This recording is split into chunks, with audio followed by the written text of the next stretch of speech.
Welcome back to my channel. So lovely to have you back. So today we'll be learning how to draft a mono strap. And so what I'm doing now is folding my pattern paper into two. I know it's smaller, but please bear with me. Thank you. So the only reason I'm folding my paper into two now is because once I'm drafting it, by the time I'm done and I open it up, you'll have a clearer view of how I'm going to cut the mono strap.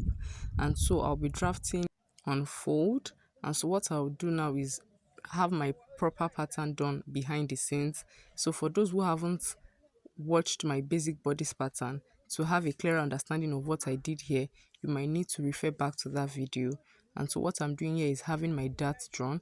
If you're using a stretchy material, you might not need darts. Just place in your body measurements and it will fit in.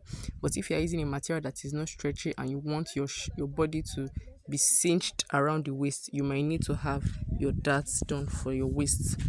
I decided to skip the whole part of showing the basic bodice pattern because I do that with most of my tutorials and I wanted to get straight to the point so you understand.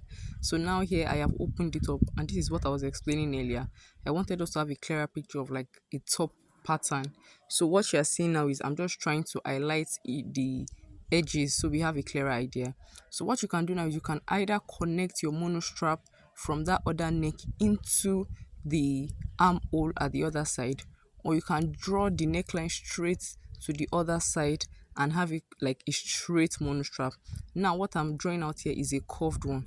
So once you've curved it out into that armhole, all you just need to do is get your scissors and cut out the other sleeve off. And so as you can see, I have curved it into my armhole, and so you take your scissors and follow out that line, or you can raise it upwards again if you want that. So this is how you get your mono strap, and I really hope you've gotten the idea. All you just need is to cut out the one strap and you have your mono strap. Thank you.